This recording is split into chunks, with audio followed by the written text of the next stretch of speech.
Encourage you to have your Bible out this morning.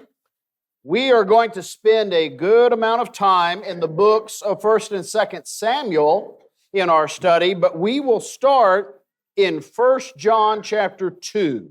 So turn with me, if you would, to 1 John chapter 2. It is good to be back home. It's good to be with you this morning as we are able to worship God in spirit and in truth. When I left, there were some of this number who were sick and were struggling. It's good to see Sister Cogshell back at services this morning. As we mentioned earlier, it's good to see Jim Pugh back as well. We have some visitors with us. We have some who are visiting, passing through the area, and we have another visiting recently come to the area.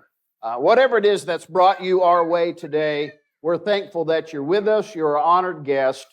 We hope that you would come back and be with us again. And I've said this the last 2 weeks in gospel meetings, so I feel like I need to say it again. Can't preach without saying it.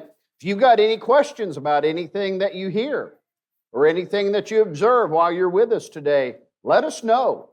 We'd be glad to have the opportunity to study with you and help you find Bible answers to the questions that you have. Let's get into our study in 1 John chapter 2, verses 15 through 17. Do not love the world or the things in the world. If anyone loves the world, the love of the Father is not in him. For all that is in the world, the lust of the flesh, the lust of the eyes, and the pride of life, is not of the Father, but is of the world. And the world is passing away in the lust of it, but he who does the will of God abides forever. Temptation comes to us primarily through these three avenues. Lust of the flesh, that is, we have desires that we want fulfilled. Lust of the eyes, we see something that we like, and we want to go after that. We want to obtain that. And pride of life, how is this going to make me feel? It's going to make me better, or it's going to salve my wounded pride. Pride is another strong avenue of temptation. Now, the world appeals to us through these different avenues. As children of God, as Christians, we have to fight against this. We have to resist this. We have to practice self-control. And that's what I want to talk about this morning, self-control. Just very quickly, a couple of things that were made mention to me and that I want to share with you, and then we're going to dive into our study here on self-control. Isaac was here this morning, but he got called to work. There was a co-worker that had a seizure and was taken to the hospital. And so he was called in to open for them and to take his place at work. And Alyssa Hall, we understand, has been taken to the hospital this morning, and they are examining her knee. And we're waiting word back from that as well. So we wanted to make you aware of those items. If I don't write it down, good luck. Good luck. But I did recall those two things, wanted to share them with the congregation. Self-control. What is self-control? Self-control is the ability to hold ourselves in check and to tell ourselves no. When the world comes knocking, either through the lust of the flesh, the lust of the eyes, or the pride of life, there's a part of us that responds positively to that. That is our flesh. Our flesh wants to sin. And the world says, why not? Do it. And so there is that conflict that's going on always between our flesh and our spirit.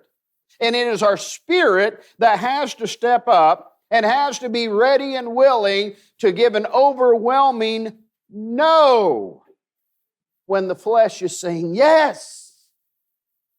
When you go to the grocery store every once in a while, you'll see parents either pushing the cart or they've got little ones with them, and every once in a while the little one will want something and the parent has to say no. And all things being equal, there's a reason the parent says no. It is not in the child's best interest to have that at that time. And so the child needs someone to tell them no. Here's the thing about growing up. As we grow up, as we mature, as we enter into adulthood, and really well before then, we have to become the ones who tell ourselves no. And that can be difficult.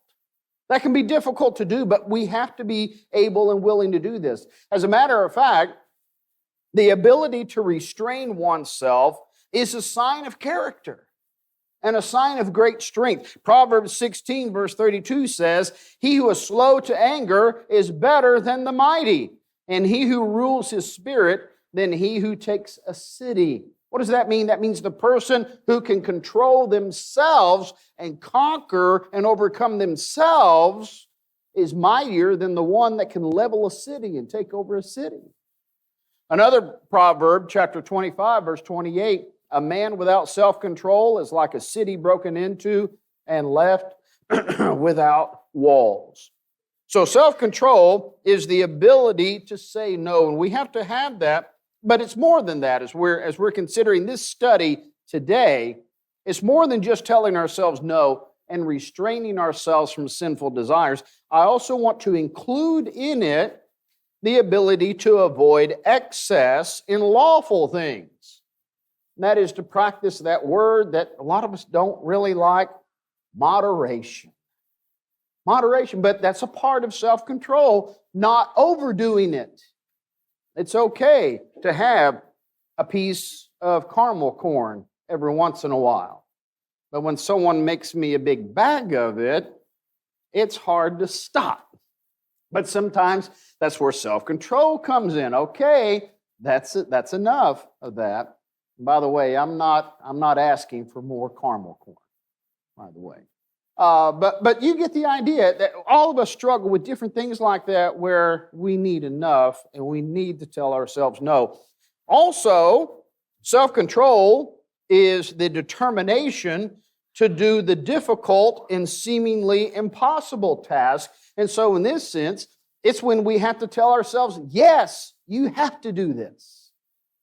Where we would otherwise we'd say, no, I don't want anything to do with this, or later, we can take care of that later. Self-control is, no, we're going to take care of it now. We're going to do it now. I want to take all of these ideas and bring them together today as we're talking about self-control. Self-control, or the mastery of oneself, is never a completed task. None of us, as long as we are in this world, can say, all right, I've done it. I've mastered self. I've got self-control down pat. Let's move on to something else. No. Every day there's going to be that battle. Every day the temptation is going to come through one of those three avenues, and every day we're going to have to fight the battle again. Sometimes we win, and sometimes we lose. King David is a great example of this ongoing battle with self-control. Our young people yesterday were involved in a get-together in which they looked at some different Bible characters. I wasn't able to attend that, but I want to continue that vein of that study by looking at King David. And I want to look at King David's battles with self-control. And I want to look at 2 times that he won. And then we're going to look at 2 times that he lost. So now we're going to go back to the book of 1 Samuel. We're in 1 Samuel chapter 24, and let's look at one of these victories. And that is when David spared Saul's life. Let's go to 1 Samuel chapter 24, verses 1 through 7. 1 Samuel chapter 24, verses 1 through 7. Now it happened when Saul had returned from following the Philistines, that it was told him, saying, "Take note, David is in the wilderness of En-Gedi." Then David took 3,000 chosen men from all Israel and went to seek David and his men on the rocks of the wild goats. So he came to the sheepfolds by the road where there was a cave, and Saul went in to attend to his needs. David and his men were staying in the recesses of the cave. Then the men of David said to him, "This is the day of which the Lord said to you, Behold, I will deliver your enemy into your hand, that you may do to him as it seems good to you." And David arose and secretly cut off a corner of Saul's robe. Now it happened afterward that David's heart troubled him because he had cut Saul's robe. And he said to his men, "The Lord forbid that I should do this thing to my master, the Lord's anointed, to stretch out my hand against him, seeing he is the anointed of the Lord." So David restrained his servants with these words and did not allow them to rise against Saul. And Saul got up from the cave and went on his way. So we're here looking at this passage. We know that David is on the run for his life. Saul has rebelled against God. A troubling spirit has taken over Saul, and he wants to kill David. David is the next in line for the king, and Saul is intent to do away with him, to kill him. So David has to flee. David has to take his men and go and live as refugees out in the wilderness in Israel, fleeing for their lives. There is within the heart of most people a proper understanding of fairness and justice. And there is a strong desire to get justice when we know that we have been wronged. David has the opportunity to do this. David and his men are fleeing for their life. They haven't done anything wrong. They're hiding in a cave, and who comes into that cave but the man who is responsible himself? Wanders right into that cave, and Saul's servants say, "Here he is. Strike him down, and we can all go home." They are appealing to David's pride. As a matter of fact, look here in verse 4. "This is the day of which the Lord said to you, Behold, I will deliver your enemy into your hand, that you may do to him as seems good to you." This is in your hand. You get to take care of this. You get to be judge, jury, and executioner. Just step forward, take him out of the way. This has to be God's will. Otherwise, this wouldn't have presented itself. They are appealing to David's pride. Now, you and I, we don't have a bunch of servants who are hiding back with us to whisper in our ears to appeal to our pride. We usually play this role ourselves. And when we are injured or we are hurt, we have some pretty dark voices going through our heads sometimes, telling us, you know what, you need to strike back. You know what, you need to give as you have received in this matter. You need to strike, you need to get even. And what is that? That's an appeal, among other things. That's an appeal to pride. David restrained himself, and because of that, he was able to restrain his men. Remember, again, we're talking about self-control, the ability to say no, the ability to practice restraint. Well, David restrained his men in verse 7, but the only reason he was able to restrain his men is because he first restrained himself. He won that battle that day, and that was a good thing. That was a good thing. That was a difficult thing. I don't know that we would have done the same as David under those given circumstances, but David won that battle that day. Let's look at another occasion. We turn just one chapter, chapter 25. This is when David spared Nabal's household. We won't take the time to read through this entire chapter. It is a great chapter. There's a lot of action going on here, but let's set the stage. Remember, David is out hiding. He and his men are hiding out in the woods, out in the forest, and on this occasion, they've been up by Mount Carmel, and they've had occasion to hide in some of the same areas that a man named Nabal has sent his flocks, the shepherds and the flocks out to live. And David has protected those flocks.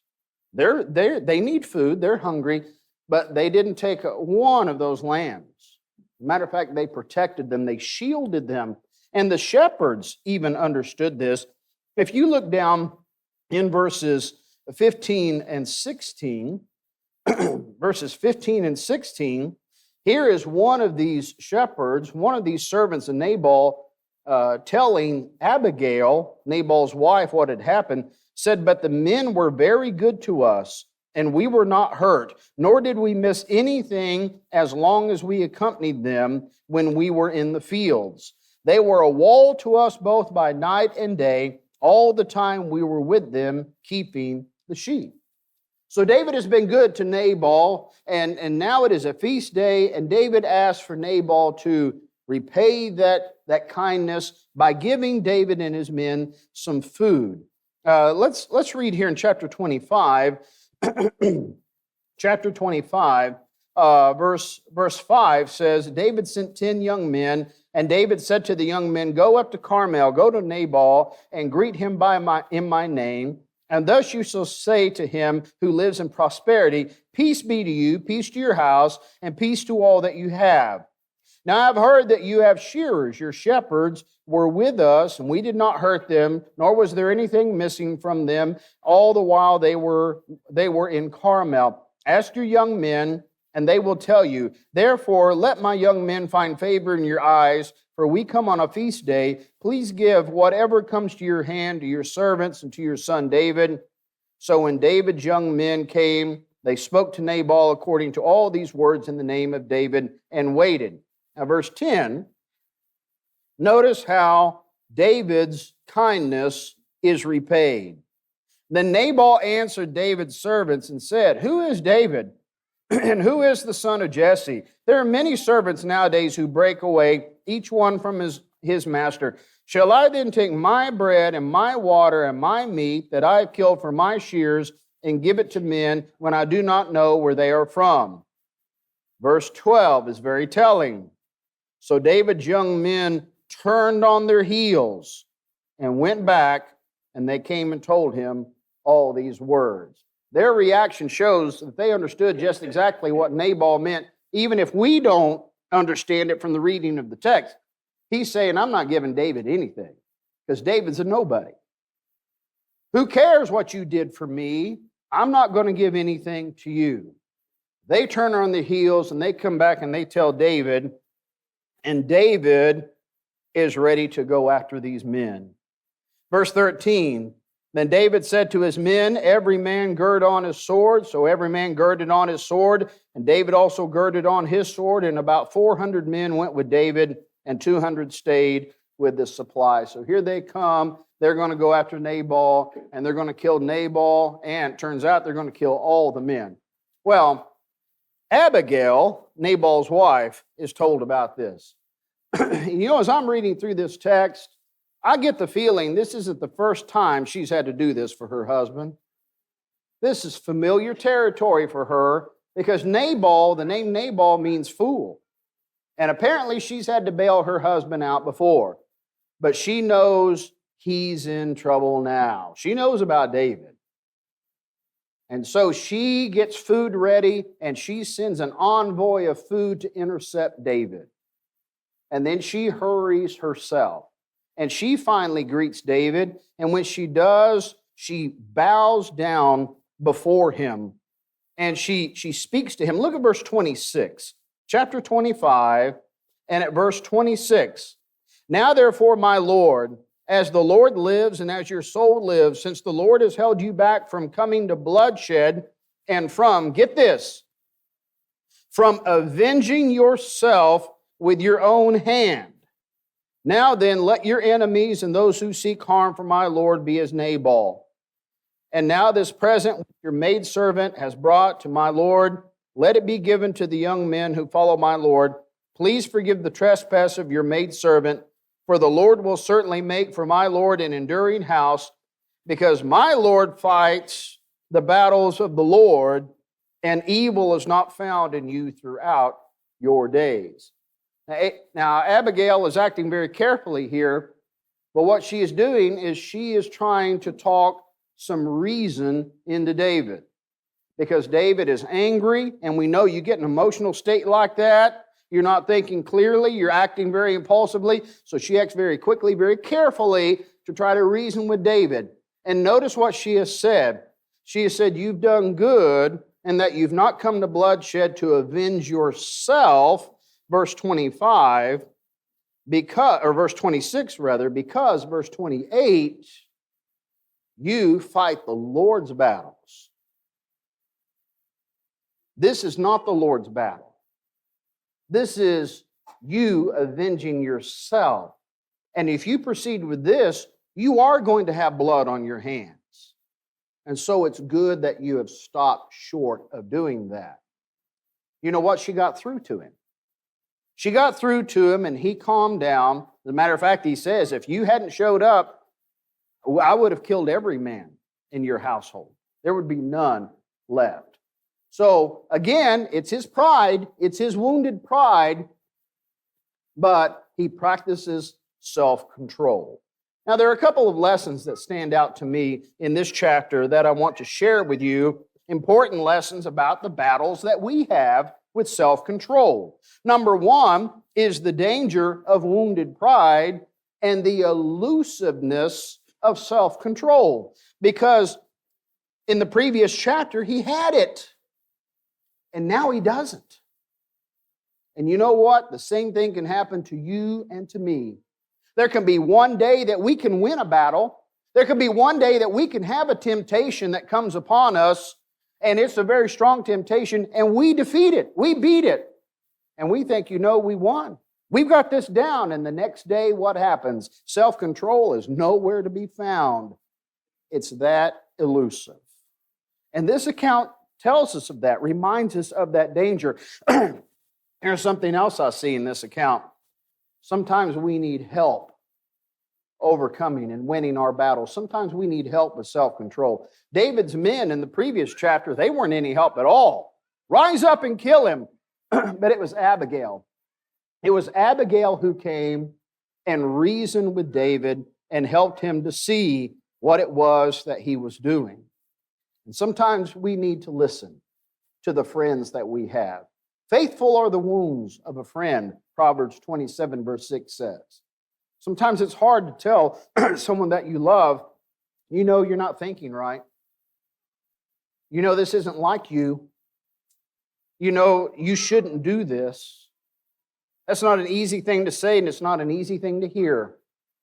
But we need to listen to it. We need to listen to it. Sometimes we need help winning our battles with self-control. And that's what our friends and our loved ones are for. So here are two battles that David won. He did great. And we learn from it. We make application to our lives. But there were other times that David lost. Let's go to 2 Samuel chapter 11. And we're going to talk about David and Bathsheba. We need to talk about that. 2 Samuel at chapter 11, verses 2 through 5. 2 Samuel 11, verses 2 through 5. Then it happened one evening that David arose from his bed and walked on the roof of the king's house, and from the roof he saw a woman bathing, and the woman was very beautiful to behold. So David sent and inquired about the woman, and someone said, "Is this not Bathsheba, the daughter of Eliam, the wife of Uriah the Hittite?" Then David sent messengers and took her, and she came to him, and he lay with her, for she was cleansed from her impurity, and she returned to her house. And the woman conceived, so she sent and told David and said, "I am with child." David saw something that he wasn't supposed to see. The sight of a beautiful woman bathing didn't excite his pride. It excited his eyes and his flesh. So here's David being appealed to through the other two avenues of temptation. He acted on this strong temptation, and he committed the sin of adultery. Now, 1 Corinthians chapter 10, verse 13 tells us, "No temptation has overtaken you except such as is common to man. But God is faithful, who will not allow you to be tempted beyond what you are able, but with the temptation will provide a way of escape, that you may be able to bear it. One thing I want to share with you, because we've looked at David and Bathsheba before, but in preparing for this lesson, I saw David had plenty of opportunities to escape, and he didn't take them. Let's consider very quickly some of these opportunities for escape. Number one, he should have looked away. When he was standing on the roof of his house and he looked and he saw something that he shouldn't have seen, he should have looked away. Job earlier said, Job 31 verse 1, I've made a covenant with my eyes. Why then should I look upon a young woman? When that came into Job's view, he didn't look upon it. He'd already made that decision. Now, either young people and those of us who are not young, we can't always help what we see. We're not always in a maintained, wholesome environment like our homes. And sometimes even then, things slip through. But out in the world, we're going to see any number of things. So we've got to train ourselves that when we do, we simply look away. David could have done that, but he didn't. He should have gotten off the roof. Well, that's his roof. He had the right to be up there. And by the way, he wasn't standing on a peaked roof like many of our houses have. In Palestine, the roofs were primarily flat, and many people use them as an extra story of their house. So David being up on his roof wasn't an uncommon thing. But when he saw that it was a source of temptation, he should have gotten down. That's exactly what Joseph did. In Genesis 39, verses 11 and 12, but it happened at this time when Joseph went into the house to do his work, and none of the men of the house was inside, that she caught him by his garment, saying, Lie with me. But he left his garment in her hand and fled and ran outside. David, when he saw what was going on and he realized the impact it was having on him, he should have gotten out of there. But he didn't. That was another door of escape that he did not take. Third, David should have realized that she was off limits to him. What do I mean by that? Verse 3 says, So David sent and inquired about the woman, and someone said, Now, I want to pause right there. Could you imagine? Here's a grown married man standing on his rooftop looking down at a woman, seeing something he shouldn't see, and he calls for other people to come and look with him. Oh, yeah, that's Bathsheba. That is the daughter of Eliam, one of your counselors. That is the wife. Ding, ding, ding, ding, ding. That's the wife of Uriah the Hittite. When David heard that should have told him, she's off limits. Because she's somebody else's wife. I remember before Christy and I met, I was like a lot of young men. I'd like to find a bride. And whenever I would meet a young woman, and I would talk with her, and I'm getting to know her, I'd look at that left hand, and I'd look at that ring finger, and if there was a ring there, we're done. No, no, it wasn't that. But I knew, we're not going to pursue this. That's off limits. That's off limits. And we need to understand that if someone is married, they are off limits. And David should have gone to his own wife. Matter of fact, he had more than one. And he could have gone to his own wife to fulfill those desires. 1 Corinthians chapter 7 talks about that. Matter of fact, it uses our word self-control. Let the husband render to his wife the affection due her, and likewise also the wife to her husband. Do not deprive one another except with consent for a time, that you may give yourself to fasting and prayer and come together again, so that Satan does not tempt you because of your lack of self-control. This is a very dangerous temptation. Satan knows it. He uses it. God knows it. He warns us about it. And so one avenue of escape for him was to simply go to his wife. He didn't do any of these. When this visual caught David's attention and turned into a stare, he refused to act with reason. He refused to take the numerous ways of escape from the temptation, and he committed sin. He committed the sin of adultery, but then this sin was multiplied. Because to cover it up, which is another sin, he got Bathsheba's husband drunk, which is a sin. Getting a man drunk is a sin. And eventually he had him murdered, which obviously is a sin. So one sin led to another and led to another. Now the sin ultimately is forgiven. God comes to David through the prophet Nathan, exposes the sin, and David confesses. And one thing we do learn from David, when he fails these battles with self-control, the man after God's own heart teaches us not only, number one, that it's possible to lose these battles, but number two, he teaches us how to react when we do lose these battles. He confessed his sin, but there were severe consequences to the sin. It cost him dearly, and it cost the people around him dearly. And we need to learn from that as well. Listen to me, God's people. Young, old, married, single, I don't care. Listen to me. People pay dearly when one commits the sin of adultery. The sin of adultery is going to cause great trouble. It's going to cause incredible problems. And not just for you. It's going to cause problems for everybody. And we need to learn that from David. There are going to be times when we lose these battles of self-control, and sometimes when we lose, it only affects us. But other times when we lose, it affects a lot of people. That's why we need to take these battles seriously. And let's look, finally, at a second time that David lost.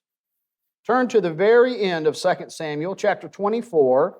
This is the account of David numbering his nation, numbering his people. 2 Samuel, chapter 24. Let's read verses 1 through 3. Again, the anger of the Lord was aroused against Israel, and he moved David against them to say, "Go, number Israel and Judah." So the king said to Joab, the commander of the army who was with him, "Now go throughout all the tribes of Israel, from Dan to Beersheba, and count the people, that I may know the number of people."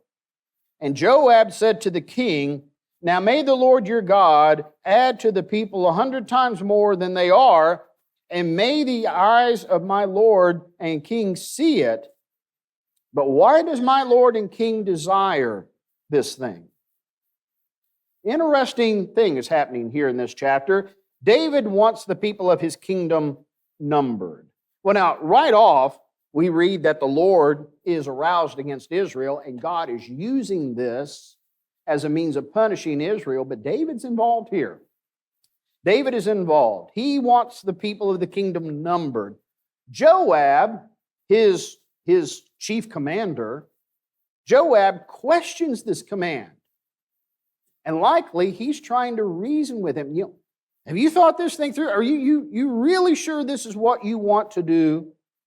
But unlike Abigail, Joab isn't able to awaken David to the mistake that he is making.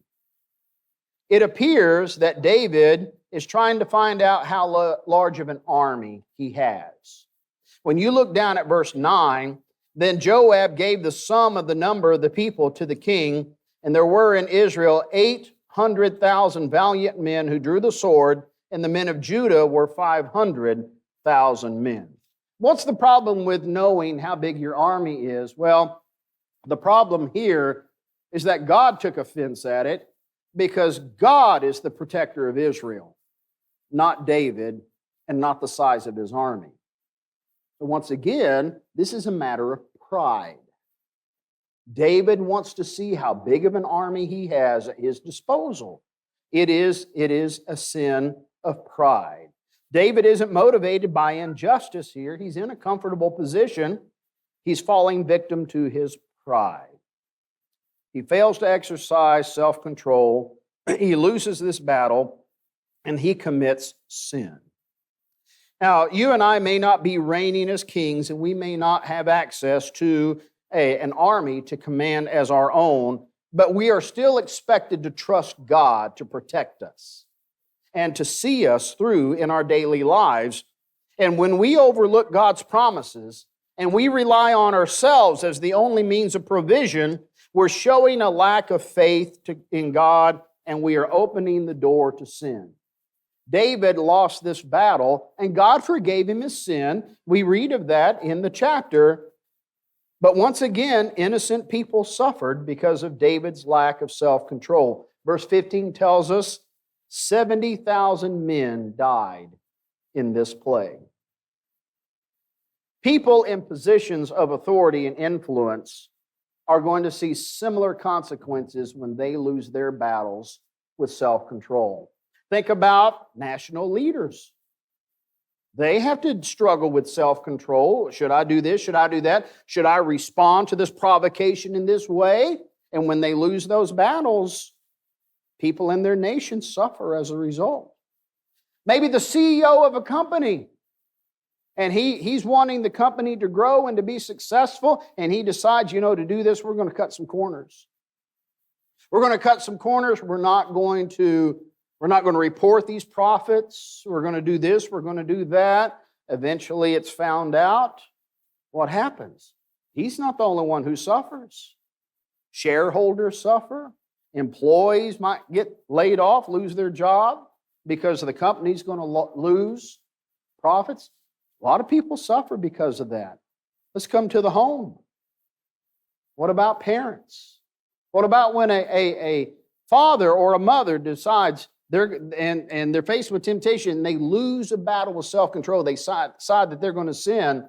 Oftentimes their family pays a price.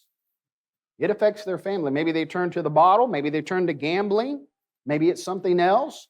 Their loved ones are going to suffer as a result. It can happen in the church as well. It can happen anywhere. So we need to learn from this, that when we lose a battle with self-control, yes, it can be forgiven. Yes.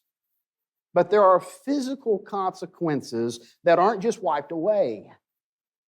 We have to face those consequences, and oftentimes others have to face those consequences as well. And that should remind us that these battles are serious. We need to take these battles seriously because other people pay when we lose these battles. Brethren, oftentimes the greatest enemy that we face is the enemy within. It's the flesh. It's the part that responds positively to the lust of the eyes and the lust of the flesh and the pride of life. And it's the spirit that desires to do the will of God that has to say no, and that battle is on. It's there every day. Well, our study today has reminded us that this battle has to be taken seriously. We need to listen to those who are trying to reason with us and tell us, don't do that. We need to have our hearts and our ears, our minds open to that. We need to take the way of escape when we are battling temptation. And we need to seek forgiveness when we lose a battle. And we need to fight again the next day. We need to serve the Lord faithfully. We've covered a lot of ground today, but it's been a great study. A lot of good lessons here, a lot of good applications in the area of self-control. We can control ourselves. We have to control ourselves. That's what God expects of us. We're going to offer the invitation at this time. It is the Lord's invitation that's extended to those who are not yet Christians. Maybe you need to obey the gospel. Maybe you need today to repent of your sin, confess your faith, and be baptized to have those sins washed away. You can let us know during this invitation song that that's your desire, and we'd be glad to help you with that. Maybe you need to make things right in a public way. Maybe you've lost one of these battles in a way that's brought reproach on the church, that people know about this, and you need to make it right in a public way. We'd be glad to help you with that. Or maybe you're overwhelmed and burdened, and you need our prayers. Whatever your spiritual need is, would you let it be made known by coming forward as we stand and sing this invitation song?